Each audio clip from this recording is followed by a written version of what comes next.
ये जो आपके जहन में आपको बचपन से सिखाया गया है ना कि आप तो कराची वाले हो और आप पंजाबी हो, आप महाजिर हो, आप बलोची हो, आप ये हो, ये सबसे पहले तो ये हटा दो।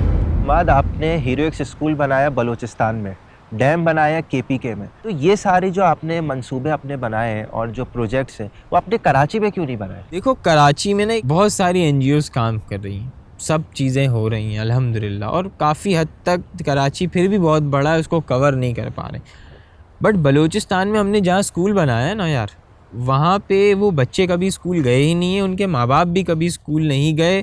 वो दहशतगर्दी में उनके चूँकि माँ बाप, उनके रिश्तेदार शहीद हो चुके हैं, तो क्या वो पाकिस्तानी नहीं है? क्या उनका हक़ नहीं है कि वो यहाँ पर मतलब चीज़ें सीख सकें, स्कूल में जा सकें? क्या उनका हक़ नहीं है? क्या केपी के वालों का हक़ नहीं है कि वहाँ डैम बने, उनको भी पानी मिले? हमारे तो नल में पानी आ जाता है, क्या उनका हक़ नहीं है?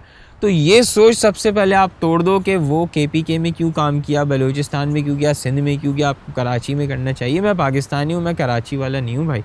ये जो आपके जहन में आपको बचपन से सिखाया गया है ना कि आप तो कराची वाले हो और आप पंजाबी हो, आप महाजिर हो, आप बलोची हो, आप ये हो, ये सबसे पहले तो ये हटा दो।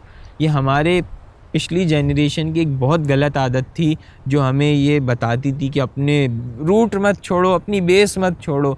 ठीक है वो किसी हद तक, बट उसका ये मतलब थोड़ी है कि अगर कोई गरीब है आप बोलो नहीं नहीं ये तो मेरी बरादरी से नहीं है तो मैं इसकी हेल्प नहीं करूँगा। ये सबसे घटिया सोच है। बिल्कुल सही। खिदमत तो इंसानियत की होती है। बिल्कुल इसी तरह है कि आपने अगर आगे बढ़ना है, पाकिस्तान तरक्की कर ही नहीं सकता, मैं फिर कह रहा हूँ यूनाइट नहीं हो। जब आप यूनाइट नहीं होंगे, ये चीज़ें ख़त्म कर दो कि लैंग्वेज बैरियर कि भाई ये तो बलोच है, मैं इससे यूँ क्यों बात करूँ, ये बकवास है। ये चीज़ों, आप पढ़े लिखे हो, मैं भी पढ़ा लिखा हूँ, अगर हम यही सोचते रहेंगे तो हम कभी भी आगे नहीं बढ़ सकते।